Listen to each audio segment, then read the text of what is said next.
नहीं बेटा, आज हमारा 54th लेक्चर है and we are going to talk about the reproduction in animals. और हमने अभी इस क्लास में जो हमने बात करनी है वो reproduction in animals, about asexual reproduction in animals के बारे में पढ़ना है। तो आपको पता है प्लांट्स की तरह एनिमल्स में भी रिप्रोडक्शन होती है। That is both type of reproduction they are present in the animals. तो अगर हम एसेक्सुअल रिप्रोडक्शन की बात करें प्लांट्स के अंदर, तो एसेक्सुअल रिप्रोडक्शन में सबसे पहली बात फर्ज किया बाइनरी फिशन है। बहुत सारे एनिमल्स जो हैं वो बाइनरी फिशन करते हैं। फिर स्पोर हम कहेंगे मल्टीपल फिशन, ये भी एक प्रोसेस है सेक्सुअल रिप्रोडक्शन का, एसेक्सुअल रिप्रोडक्शन का। इसके अलावा पार्थिनोजेनेसिस हम अभी बात करेंगे। इसके अलावा और बहुत सारे मैकेनिज़म्स हैं, जिस तरह फाइलम नाइडेरिया में हाइड्रा की होती है, बाइनरी फिशन भी होती है, बडिंग भी होती है। सही है, बडिंग भी एक मेथड है। लेकिन हम जिन दो चीज़ों के बारे में आज पढ़ने जा रहे हैं वो तीन चीज़ें हैं, और वो तीनों चीज़ें भी इसी लिस्ट का हिस्सा हैं। और उनमें सबसे पहले आ जाएंगे, भला इसमें सबसे पहले क्या है, पार्थिनोजेनेसिस। ये फोर्थ है, पार्थिनोजेनेसिस बड़ी इंपॉर्टेंट है और इसकी टाइप्स और हम सारा डिटेल में पढ़ेंगे।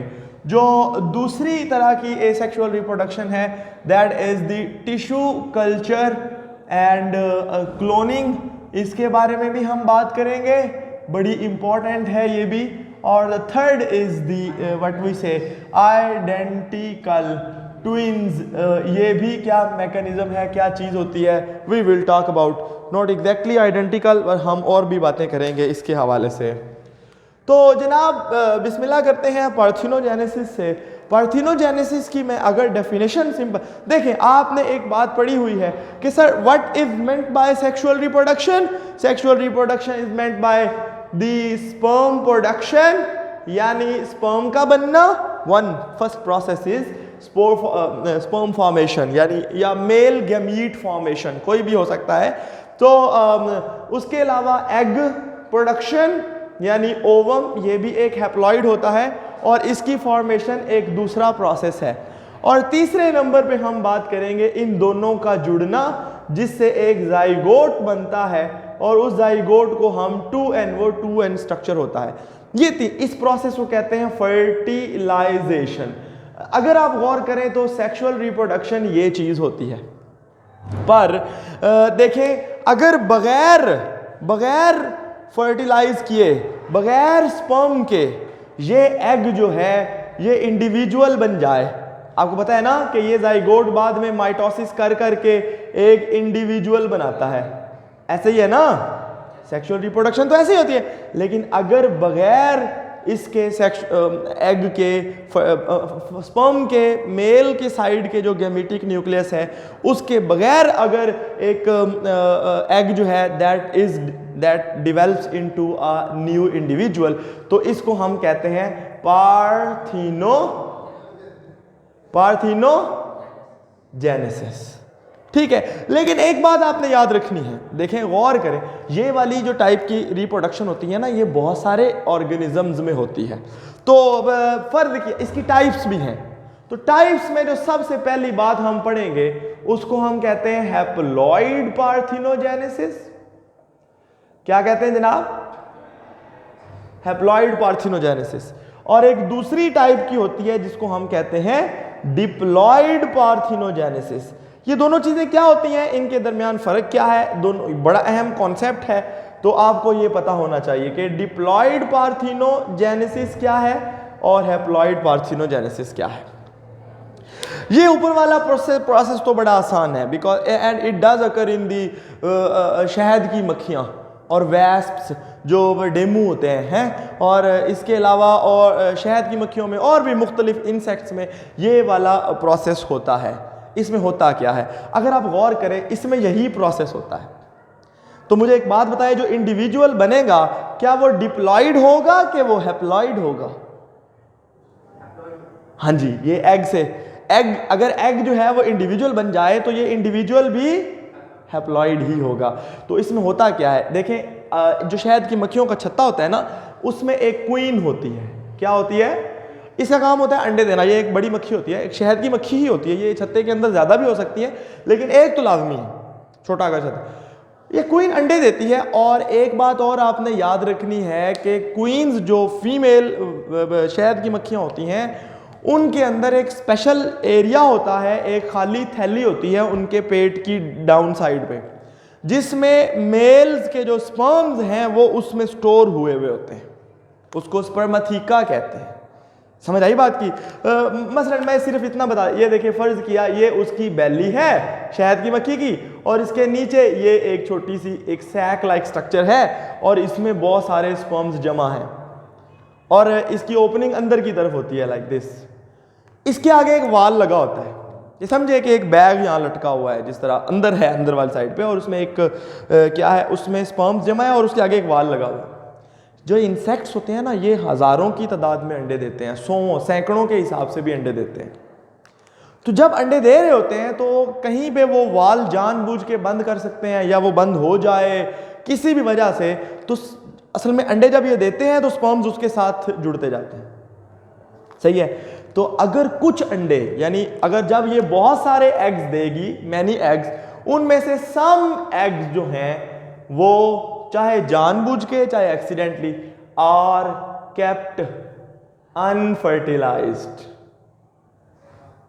सही है? शहद की मक्खियों में वो जो अनफर्टिलाइज्ड एग हैं, they develop in, they act as those unfertilized egg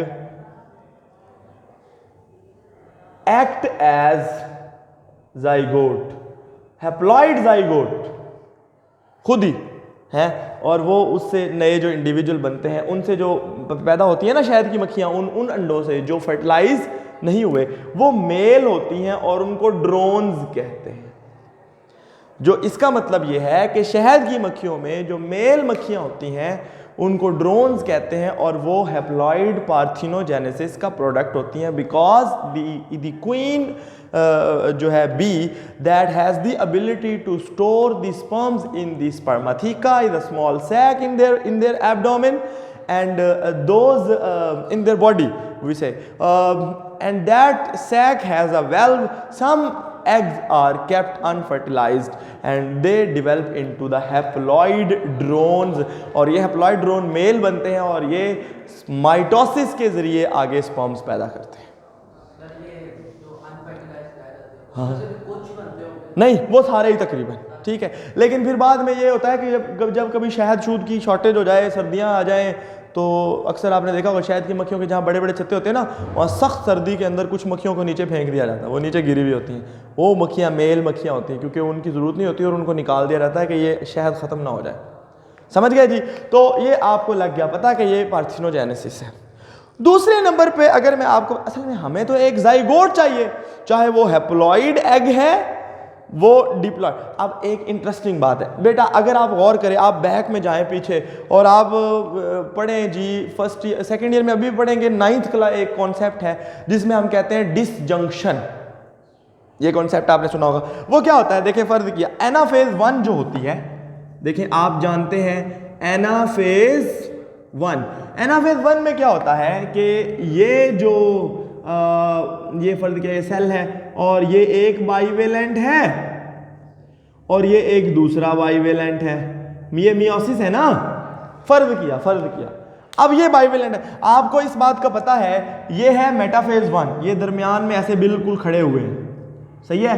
और एनाफेज 1 में क्या होगा, ये बाइवेलेंट ब्रेक होगा, तो नॉर्मली क्या होता है कि एक जो बाइवेलेंट का क्रोमोसोम है जो वो इधर आ जाएगा, यानी बाइवेलेंट का एक पार्टनर, यानी एक पेयर का एक पार्टनर इधर चला जाएगा, एक इधर आ जाएगा, और इसी तरह एक ये वाला इधर चला जाएगा और दूसरा इधर आ जाएगा। समझ रहे हैं ना बात? लेकिन इसे कहते हैं डिसजंक्शन, यानी वो बाइवेलेंट टूट गया और दोनों क्रोमोसोम्स एक दूसरे से सेपरेट हो गए, इसे डिसजंक्शन कहते हैं। अगर नॉन डिसजंक्शन हो जाए, यानी इसका मतलब ये होगा कि अच्छा, नॉन डिसजंक्शन किसी एक क्रोमोसोम पे भी हो सकती है जिससे मुख्तलिफ बीमारियां जन्म लेती है, जेनेटिक डिजीज, पर अगर आप गौर करें सारे इधर ही आ जाएं, हैं, इसे कहते हैं कंप्लीट नॉन डिसजंक्शन। सही है। तो कंप्लीट नॉन डिसजंक्शन से जो आमतौर पे जो एग बनना था हैप्लॉइड, क्योंकि वो मियोसिस से बनता है, वो अब क्या बनेगा, इससे जो 2 सेल बनेगी ये क्या बन जाएगा, 2n एग। ये एग ही ऐसा बनेगा जो डिप्लॉयड है। भाई समझ आई?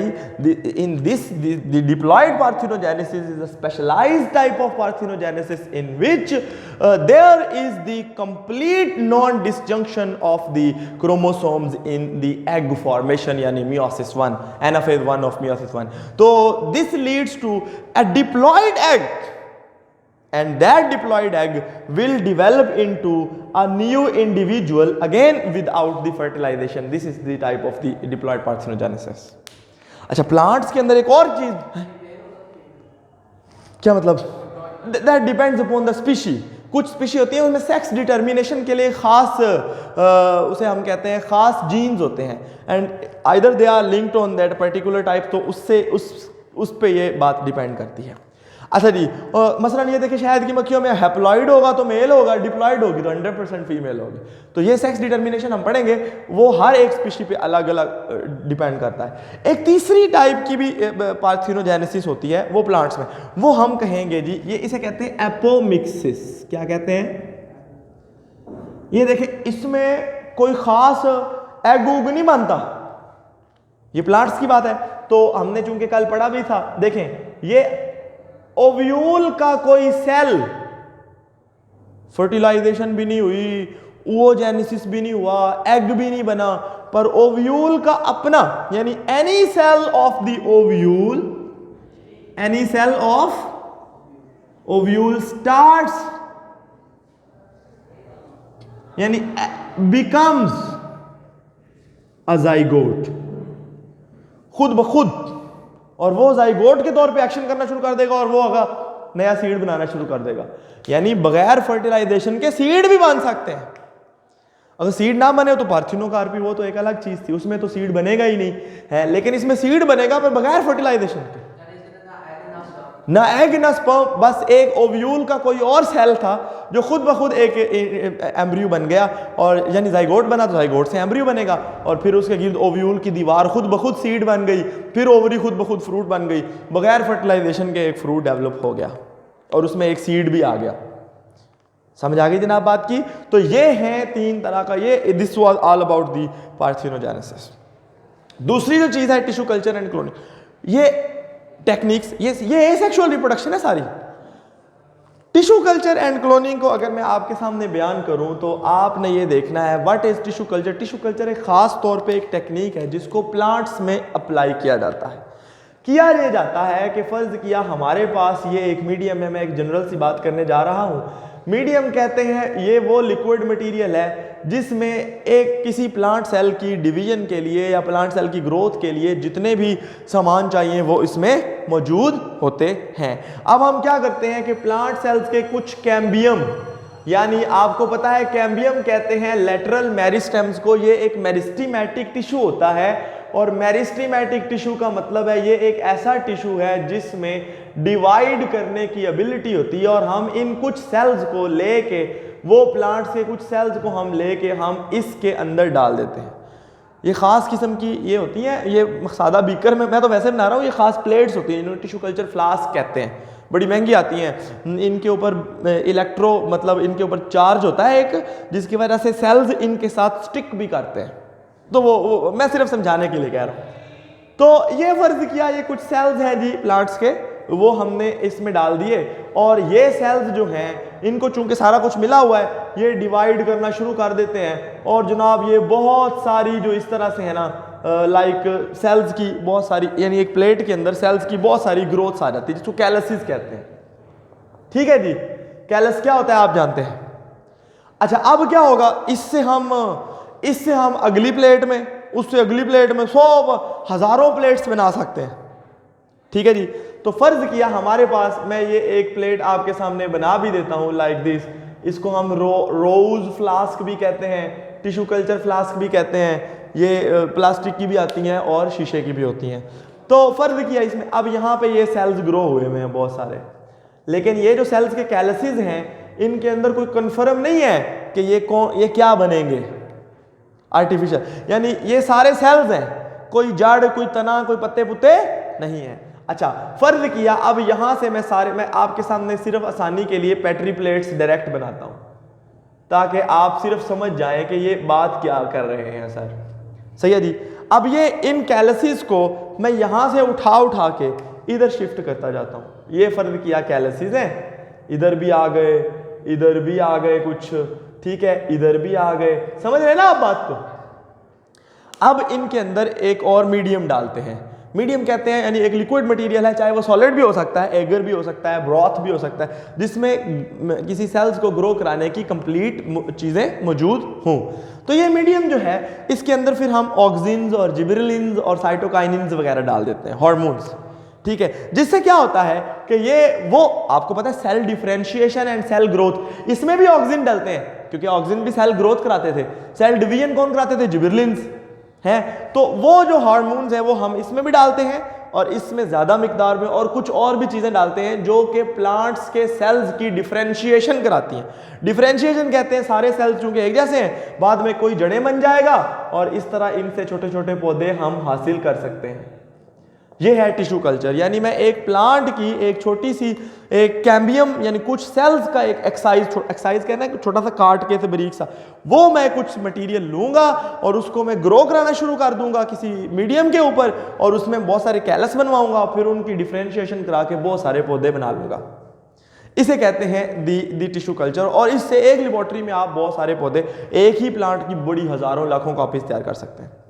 अगर हम बात करें ना क्लोनिंग की, तो क्लोनिंग जो होती है ना वो दो तरह की होती है। बड़ी अहम बात है।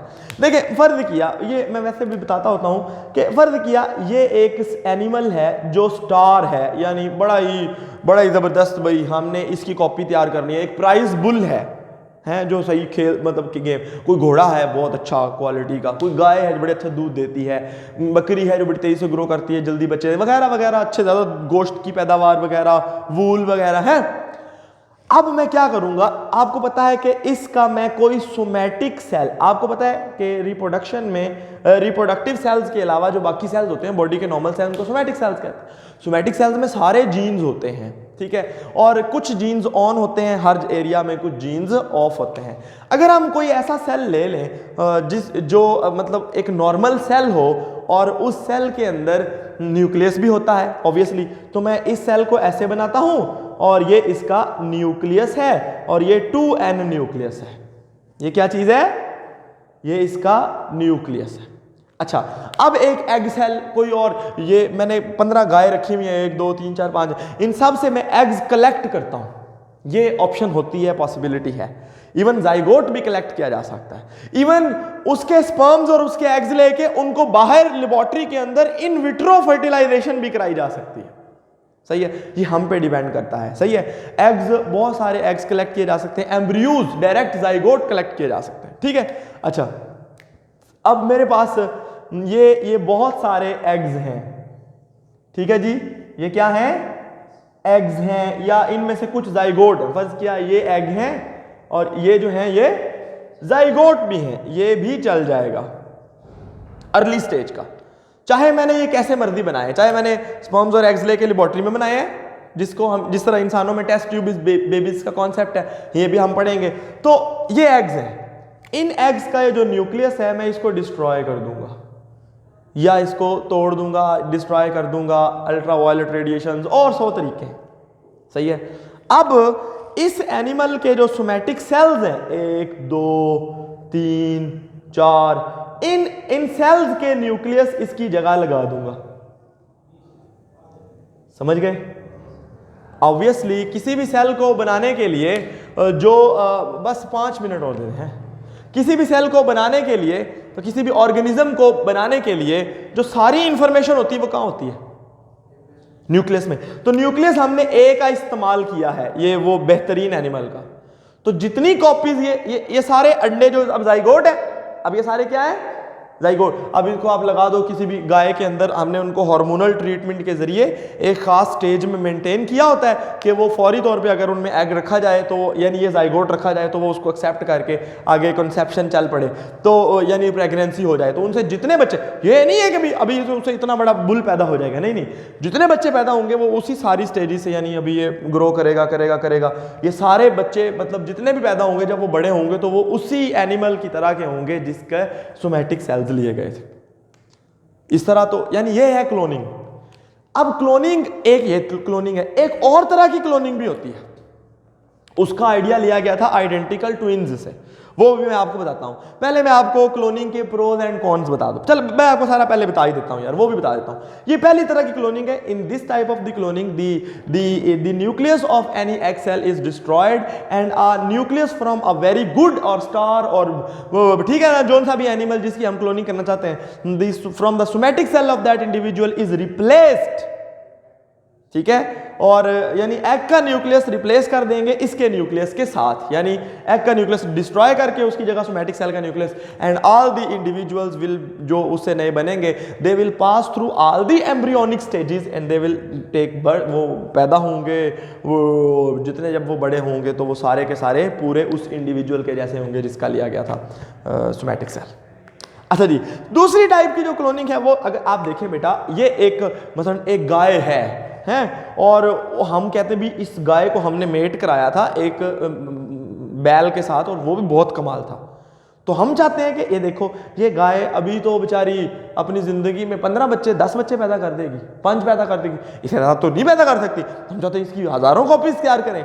तो ये उस गाय का एक जाइगोट है ना।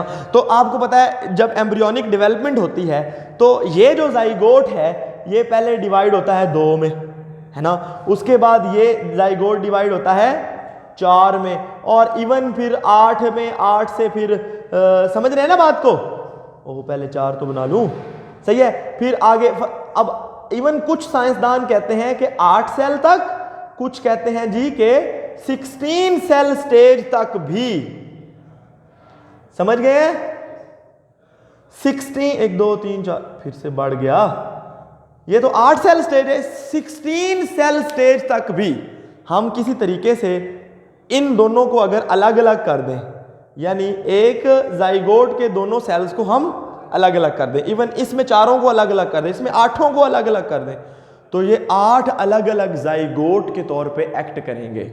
हम क्या करते हैं, फर्टिलाइजेशन हुई, चाहे हमने बाहर कराई चाहे अंदर कराई, अंदर कराई तो वहां से कलेक्ट कर लेंगे, बाहर कराई तो आपको लेबोरेटरी में आपके पास मौजूद है, हम उसको फिर ये मेथड आ गया। दूसरे नंबर पे हम देखेंगे वो सेल डिवाइड हो रहा है, अब वो उसकी टाइम गुजरेगा, वो कुछ स्टेजेस पे आ जाएगा, दूसरे पे आ जाएगा, इस सेल स्टेज पे आ जाएगा या इस पे आ जाएगा जिस पे हम लेके आना चाह रहे हैं। उस सेल स्टेज के ऊपर उस एम्ब्रियो को हम मुख्तलिफ टेक्निक्स के जरिए, इलेक्ट्रिकल टेक्निक्स भी हैं और भी बहुत सारा कुछ है जिनके जरिए हम उनको सेपरेट कर देते हैं, कुछ एंजाइम्स की मदद से भी हो सकता है ऐसा काम, ठीक है। जब वो सारे सेपरेट हो जाते हैं, अब हम उन 4 को उठा के अलग अलग एक एक जाइगोट के तौर पे एक अलग अलग, जिस तरह वो गाय मेंटेन की हुई थी हार्मोनल ट्रीटमेंट के जरिए, उनमें डाल देते हैं। उनसे जितने बच्चे पैदा होंगे वो सारे एक जैसे होंगे और वो सारे इस गाय से तकरीबन मिलते जुलते, क्योंकि 50% है ना इसका, तो वो इस तरीके से हम किसी भी चीज़ की क्लोनिंग ये भी कर सकते हैं। इसका आइडिया आया था असल में ट्विन्स के साथ। ट्विन्स में यही होता है कि देखें ये स्पर्म है, ये हैप्लॉइड है, ये खातून का एग है, ये भी हैप्लॉइड है, ये मिलते हैं, ये जाइगोट बन जाता है, ये जाइगोट डिप्लॉइड है। अब ये जाइगोट जब डिवाइड होता है तो 2 सेल स्टेजेस में, तो ये दोनों जो 2 सेल स्टेजेस के जो हैं ये दोनों अलग अलग हो जाते हैं, यानी separation of 2 cells of zygote. Zygote तो एक हो गया ना, 2 सेल स्टेज, जो दोनों उसके जो एम्ब्रियो के जो सेल्स हैं उन वो दोनों वो सेपरेट हो जाते हैं, ब्लास्टोमियर्स।